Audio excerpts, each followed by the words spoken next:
I'm just going to start with the frame of when that feeling happens, like that general feeling of blah, and what am I doing with my business and whatever. First thing I always ask myself is, am I on my business period? Tends to happen about once a month.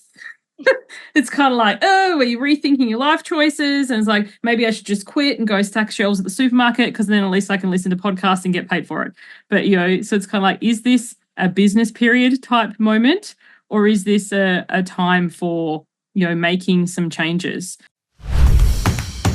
Welcome to the Mom Founder Imagination Hub, your weekly podcast to inspire you to dream bigger. Plan out how you're going to get to that next level in business, find the energy to keep going, and make sure your creative juices are flowing so that this way you get what you really want rather than having to settle.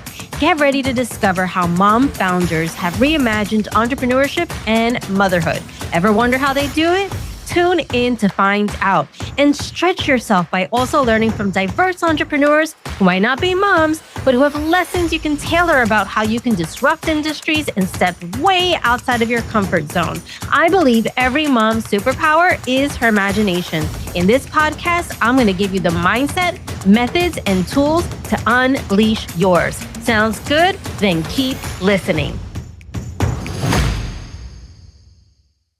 Hello, beautiful listeners and viewers on YouTube as well. It's Melissa Lorena, your host, and I'm so excited because I have been in a little bit of a hiatus, but here we are. The first podcast interview back and live just for you is with Suzanne Culberg. She is in Australia. She is the Nope coach, as in no, and she helps overgivers and people pleasers learn how to set boundaries and say no without feeling guilty. She's known for her straight talking and her wacky t-shirts. She lives in Sydney with her husband and 2 awesome children. So in this conversation, what I thought was absolutely amazing and totally relevant to you is she gave me a term to kind of explain how I feel. She said you might be on a business period, as in the menses, as in ant flow is in your home pertaining to your business. And I think you may have felt this way if you have had a business for longer than, 3 months. I'm pretty sure there have been moments that you have felt kind of cranky and a little bit crappy. And Suzanne absolutely shed some light on really actionable, tangible, and exciting things you can do to get out of your funk. Suzanne also shares how she brings her kids into the loop of her business on her podcast. And I love it because one of her kids is able to really work through some anxious feelings by being a podcast guest on Suzanne's podcast. And I think that is a blessing. And I think it is something that we might want to consider, bringing our kids into the loop and helping them work through the nervous energy that is very real if you are speaking publicly.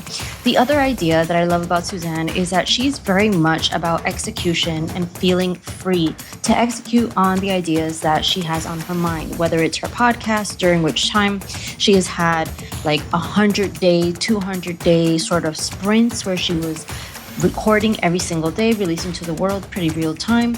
But at the same time, she shares the real benefit of putting any creative work out into the world and having your own business. And it's not what you think at all. So enjoy this conversation.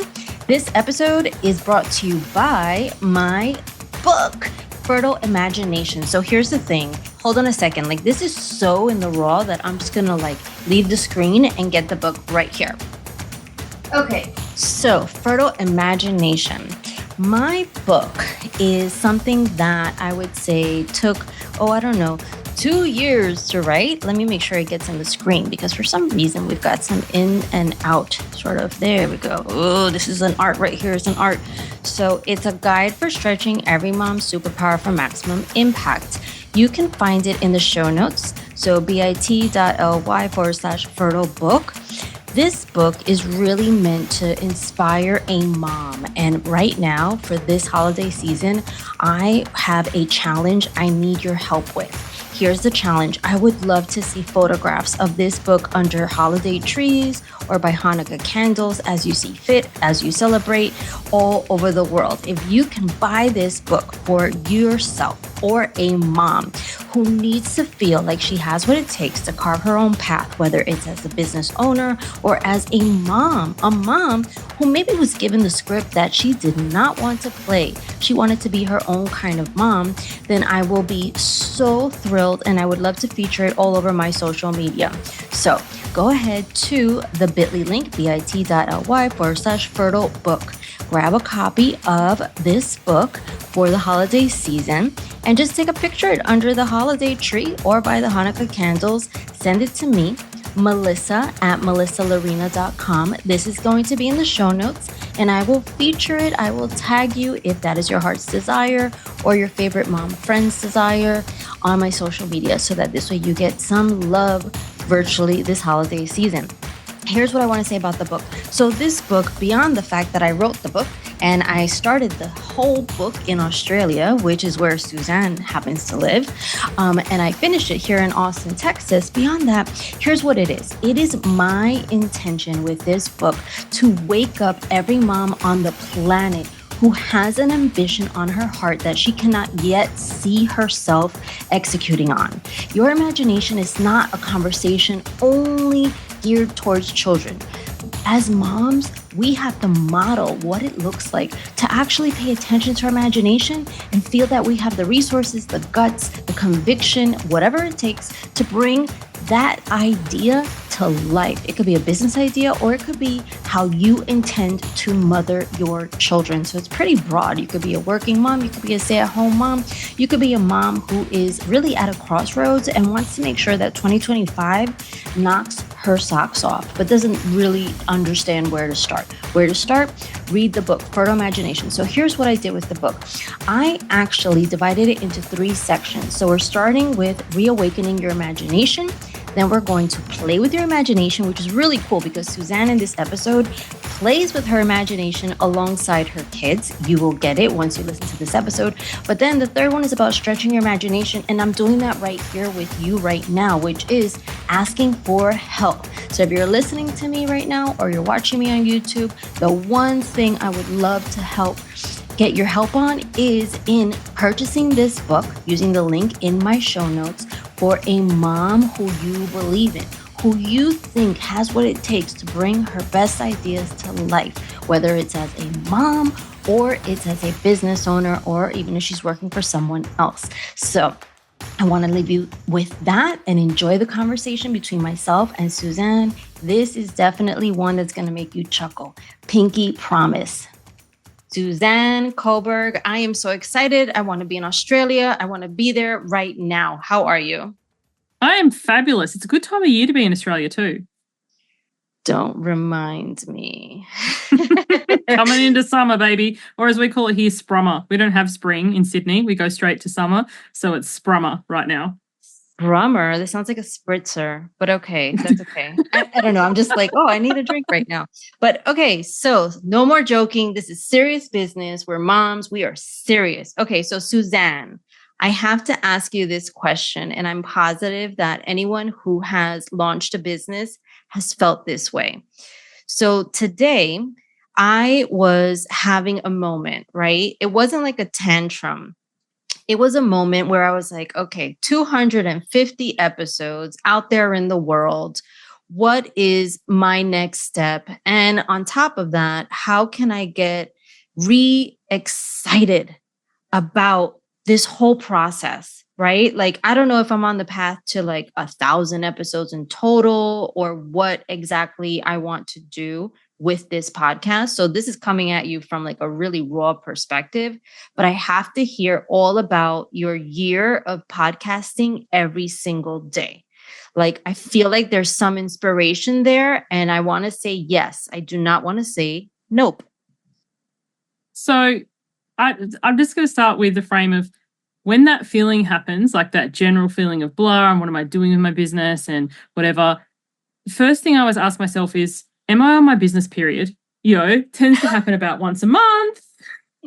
It's kind of like, are you rethinking your life choices? And it's like, maybe I should just quit and go stack shelves at the supermarket because then at least I can listen to podcasts and get paid for it.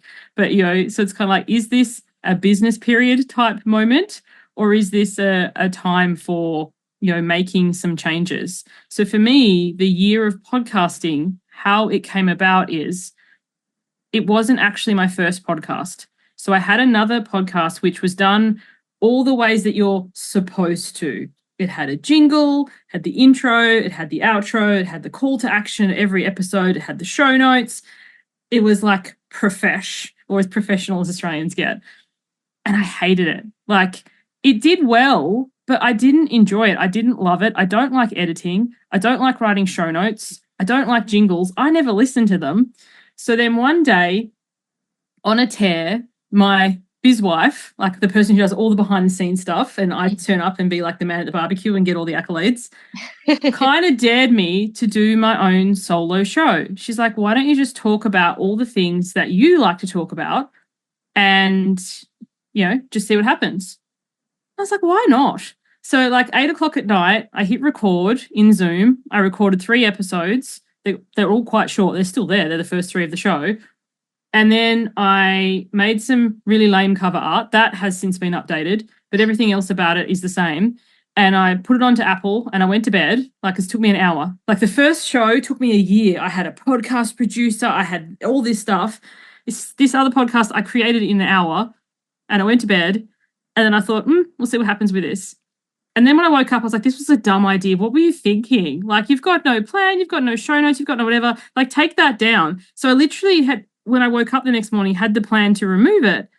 But I already had emails like, oh my God, this was the best thing. That's just what I needed to hear today. Like, what are you doing with this? And I was like, oh shit, I must be onto something here. Oh, I didn't ask if I can swear on your show. Yeah, anyway. can. Mm-hmm. Anyway, I was like, so from there, I was like, maybe I'm onto something. So I gave myself the goal of doing 100 days straight of just recording whatever came up for me that day. Sometimes I had guests, sometimes I didn't, but I would just do 100 days.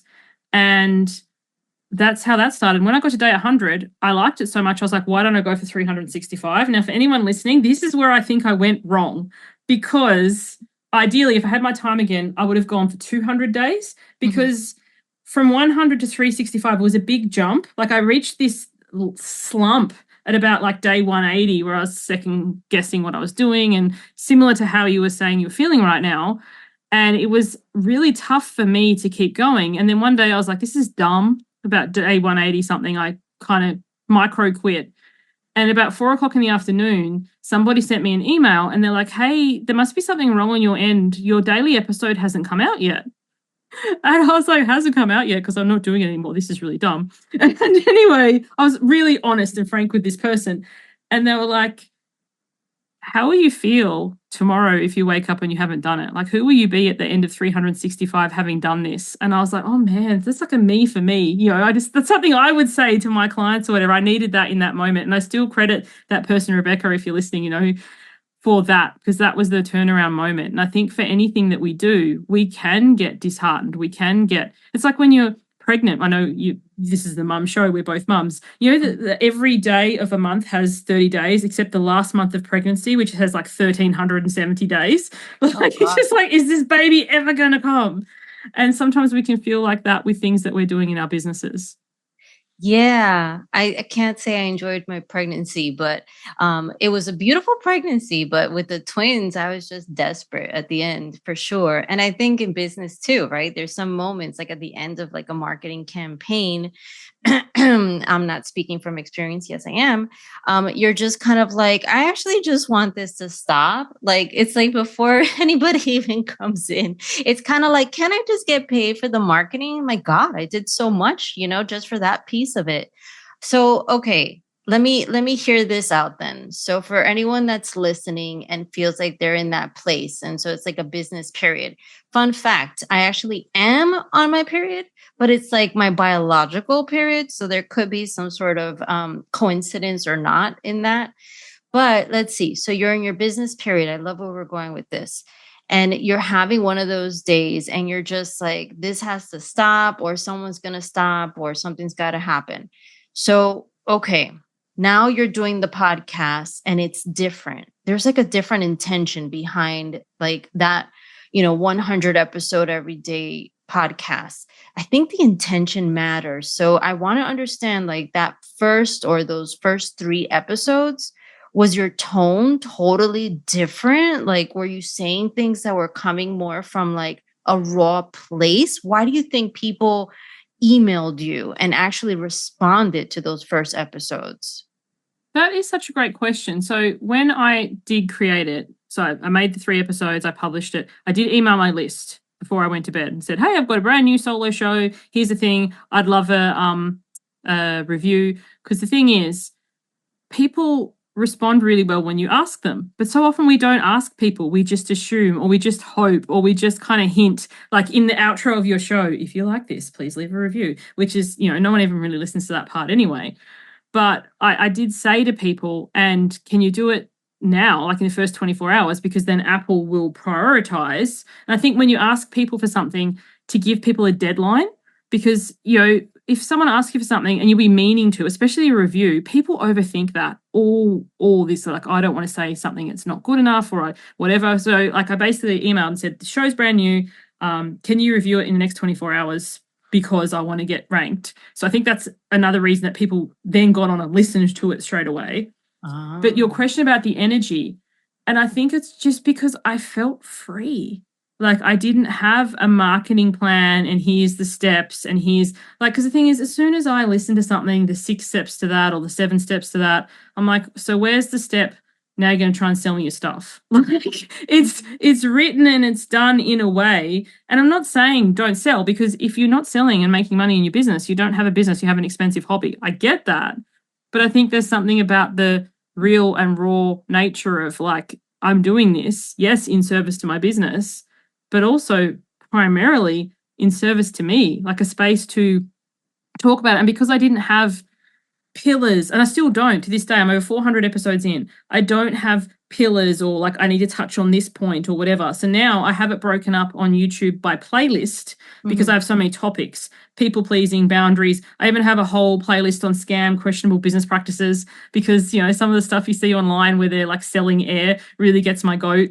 But then at the end, I record it and then I'm like, oh, which category does this fit into? And then I do it that way rather than having, I'm not saying don't have a business plan, but sometimes it's like, as you said, I'm doing a launch. I need to touch on this point. I need to send this many emails. I need to have and here's the benefits and here's the testimonials. And it's just, I find that so exhausting and so formulaic and so not how my brain works. So I think the flexibility of the show and then the duration of the episode, I was never married to how long they went for. Like some people, I've guested on nearly 200 podcasts now, are really strict, like it has to go for exactly this amount of time and you have to answer these questions, even if the questions don't flow. Like sometimes the topic ends up over here, but no, we've got to stick to the thing. And if you're a medical doctor doing a patient history because you're trying to diagnose something, yes, stick to the formula 100%. If you're doing brain surgery and you're drilling a hole into someone's head, yes, please follow procedure. But, I think sometimes, podcasts or things with our business, we've lost touch of the more lighthearted nature of why people listen and why they engage, instead of, trying to stick to reaching numbers and stats. And a lot of these stats are vanity stats anyway. That's true. That's true. And they don't look so beautiful sometimes. But you're right. They're vanity stats. I think, it's so interesting that you say that, as far as the way that things could kind of like turn in completely different directions. I've got to ask you, so now that 100-day time frame, right? Thinking about that journey, would you say that you ever went into a direction surprisingly and you're like, yeah, that's it. That's the sweet spot. That's the topic I really want to talk about. Or maybe like you discovered something about yourself that you were just surprised about, but it wasn't planned. It was just like, here I am back at the mic and oh my God, yeah, I do like talking about this. Did you have one of those moments?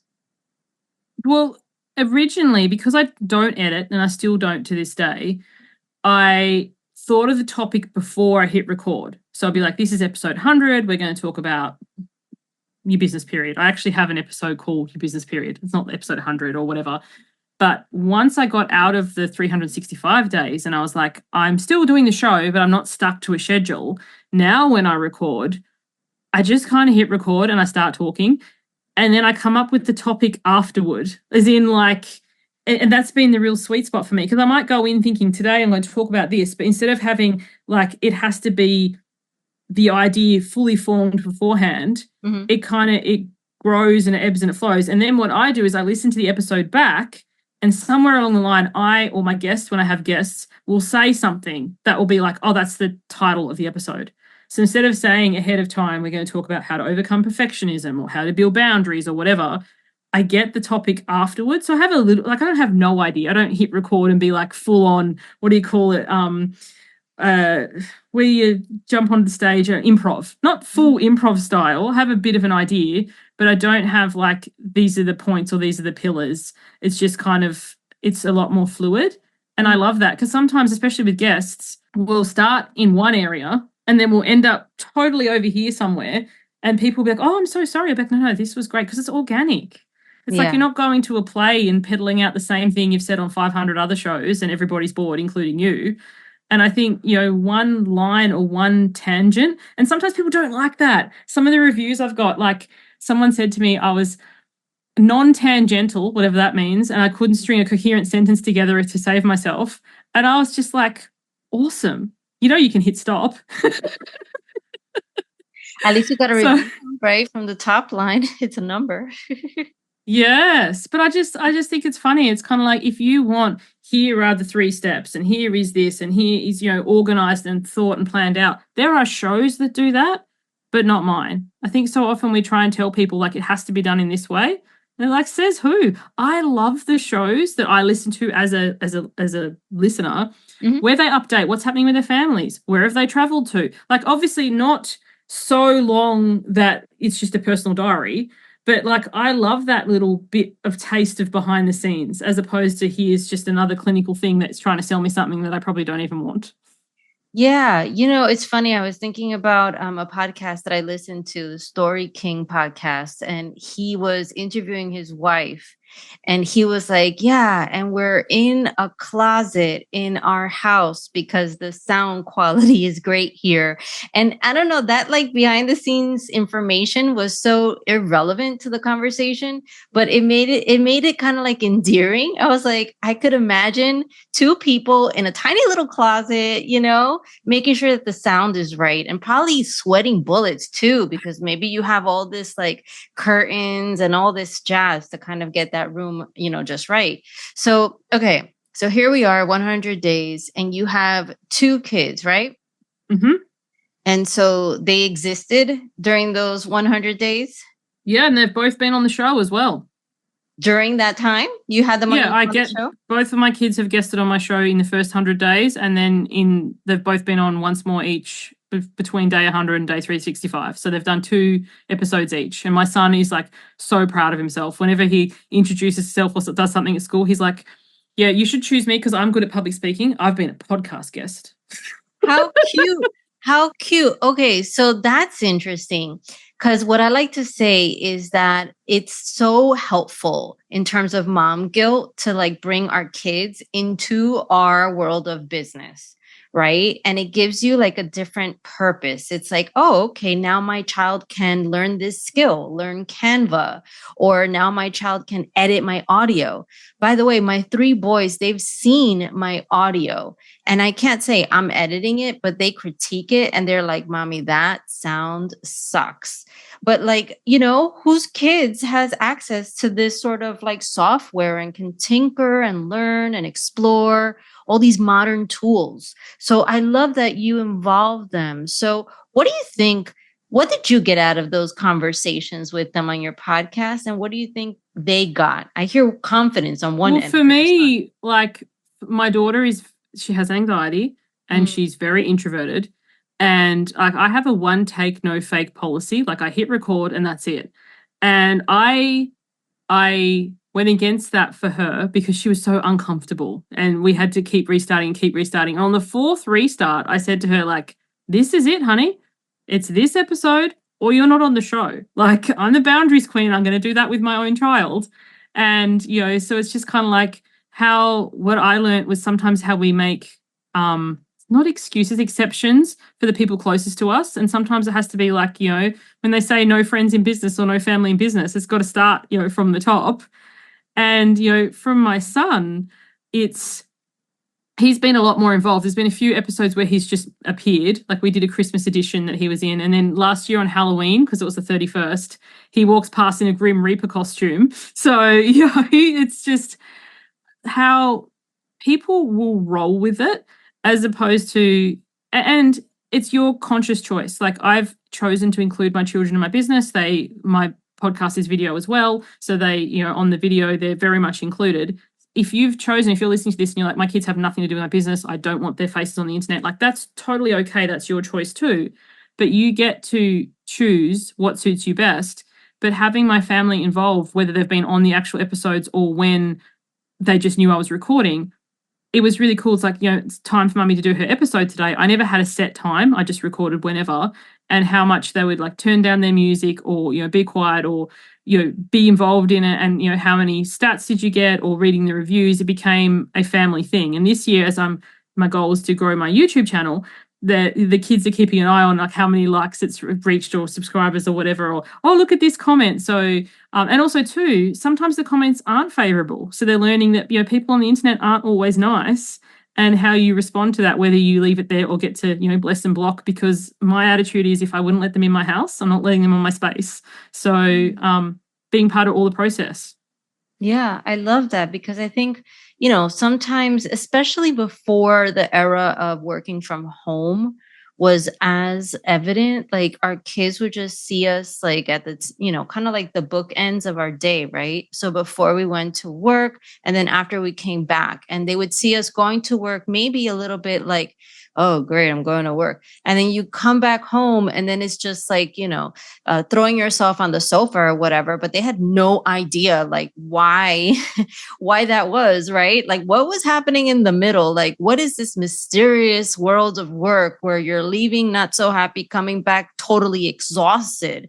It doesn't seem that fun to me. And I think with the pandemic and the homeschooling moment we had, especially in Sydney, I remember it was like 160 days or 190 the second time around. It was the longest continuous lockdown in the world, and it was not pleasant. I counted 0 stars. Don't recommend. I counted them. I counted every day. But anyway, it was also just an opportunity to kind of like have the kids witness like, oh, this is what they're doing, and like, oh, this is what it is. And just kind of give language around, disappointments, and language around like exciting moments, in our business and our lives, and have them see it. So I think that's amazing. And I think that's an opportunity for anyone that's listening to kind of invite your kids into your world as well. So 100 days, just to kind of keep going back to that, because it sounds so big. Like I'm talking to some people that for them, one podcast episode is like, oh my God, kill me now. I can't do it. It's this fear thing.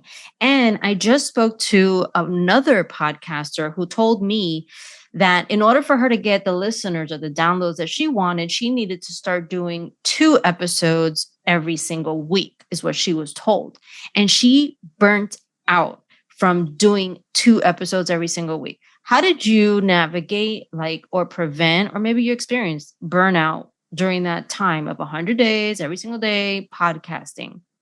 Well, I think like anything, there is so many ways to do it. And when you do it in a specific way, so like I've been podcasting this last couple of years, I've been writing a newsletter since 2017. And when I first wrote my newsletter, it would take me all day. Like I would write it and then I'd edit it and then I'd rewrite it and then I'd format it and then I was like, why am I treating this like the Mona Lisa? I'm sure that took more than a day. But you know what I mean? It's like, it's a newsletter, woman. Now I do what's called the Suze special. I use the Pomodoro technique, set the alarm for 25 minutes. I write, I edit, I schedule, I post, I send.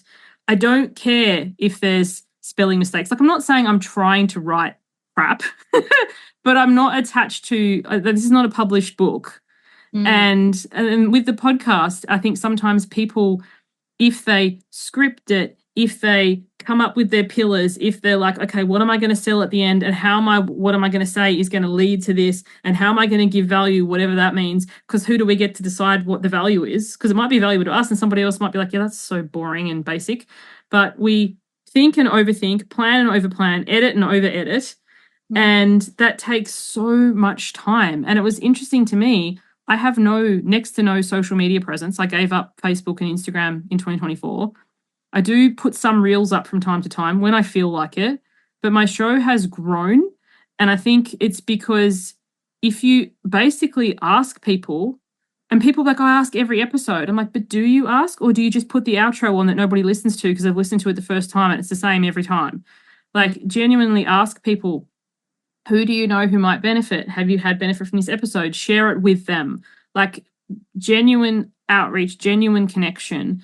And also, too, not to get so stuck on the numbers, which is a vanity stat, because I've had episodes where if you look at the tangible numbers, it didn't have that many downloads. But when people get on a connection call with me or buy something of mine and I'm like, oh, how did you find me or whatever, and they say the episode, I'm thinking that one tanked. Like, from, so sometimes I think we get caught up, like, do you want to be an influencer?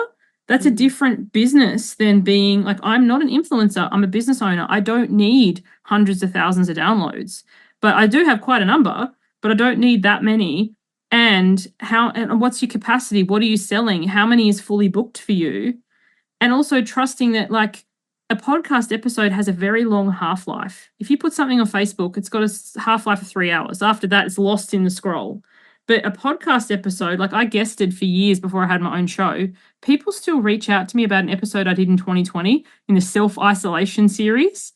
They found that 4 years later. So you might be like, oh, well, I put this podcast episode out and nobody listened to it. Like, I had a guest on recently. I love her fiercely. And she messaged me and she's like, well, nobody's joined my list yet. I was like, give them a minute. The episode came out yesterday. Like, it's not like social media where it needs to be instant. It can have quite a long shelf life. Yeah, I would agree. I would say, yeah, people are still finding me from things that I've written in 2011.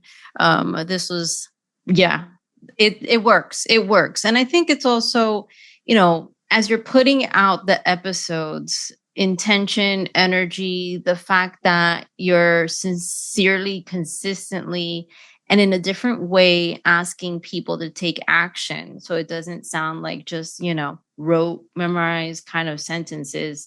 I can see the value there. And so then now I heard that you also involved your kids over the course of 100 days. So, okay. So did you, during those 100 days, feel invigorated at any point about what you were doing? Did you actually? Oh, the first 100 days was magic. I don't think I had any slumps in that that I remember. As I said, the big slump I know came at about day 180. But yeah, I had days where I was like, like we all do. But then I think about how I'd feel afterward. Like, afterward I feel like, yes. And sometimes I'm sure if you watch them on YouTube, you can see at the beginning I'm kind of like robotic, this is day, whatever. But then I'm so excited about this topic and then I get into it. And then how you feel afterwards. And I think, if you are doing a podcast and afterwards you're like, now I've got to edit, now I've got to make reels, now I've got to do this, energetically, that's like BO. Your potential clients can pick that up. Even if you read the script, even if it's beautiful, if you're not excited by it, they're not going to be either.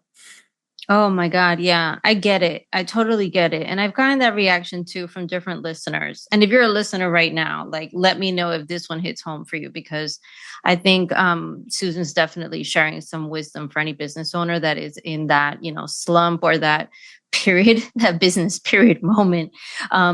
We've got the Advil right here to like prevent any cramps, right? We got to stop the cramps and we got to keep on going and find our bliss. So, okay, Susan, where can someone, and I don't even know if I finished that question. Did I finish that question or am I like leaving you hanging right now? I'm like, no, that's all good. Okay. Yeah. Like, I think that the point, if you're in the business period and also to that point, sometimes, when you're in a physical period, you're like, it's going to be over in 5 days. As you said, have some Advil, get a heat pack. Give yourself some chocolate, read a book. Like, you don't need to reinvent the universe today. It's still going to be there tomorrow. And the same with your business. The thing that you're making, like recently I launched something, I'll share this. It flopped. The thing that I launched, I sold one. I was like, what is wrong with this? This thing was amazing. But if I just focused on that, but what you can't control, like I was so laser focused. I wanted to sell this thing. I sold 15 of the other things that are pre-recorded and available on my website. Like, people come across, people find you, things grow, you have results, but sometimes we're so laser focused. The podcast needs to bring in income, or this course needs to sell. And then we're so busy looking at this that we don't notice what's happening over here. And I think, with my original podcast, I was like really disappointed because I did all the right things and it just didn't do anything for me. And then the thing I did on a tear works. But what about the skills I learnt in that first one about how to speak and how to upload and, how to be consistent? So sometimes, they say an overnight success is 20 years in the making, because all the things that you learn along the way contribute. Yeah, I agree with you. So, Suzanne, where can people find you? Who are you? How can you help them? And and you're in Australia, but I'm sure you're global, right? I certainly am. Mostly I work with the US because I work in the morning before my kids wake up.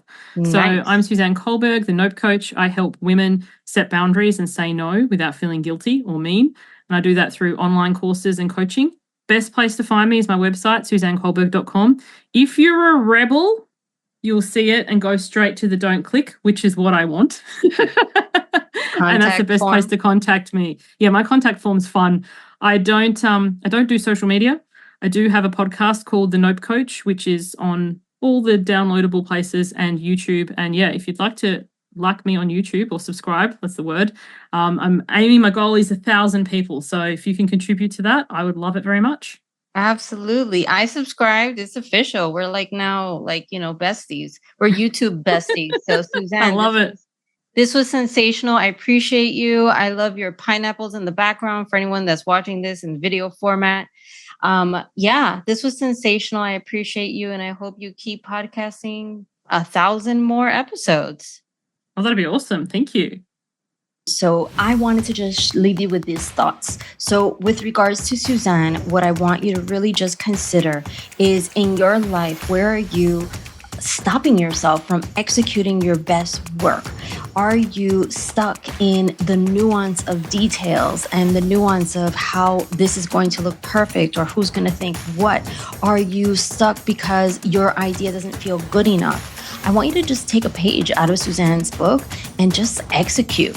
Forget about the perfection. Forget about am I going to get this right? Am I going to perfectly tailor this podcast episode or perfectly write my first book draft? Like, you've got to really let go of that sense of I will be judged up front so that you can benefit in learning the skills. And Suzanne shared some of the skills she got out of really podcasting for 100 days consecutively. So I invite you to just try that one thing. And again, buy my book for a mom that you believe in, whether it's yourself or it's someone else. It's Fertile Imagination, a guide for stretching every mom's superpower for maximum impact. And the link will be in the show notes, wherever it is that you're listening to this. The link is bit.ly/fertile book. Grab the book today. I want to see it under Christmas trees. I want to see it next to Hanukkah candles. I want to see it everywhere so I could definitely feature it on social media and give you my love back. Thank you again.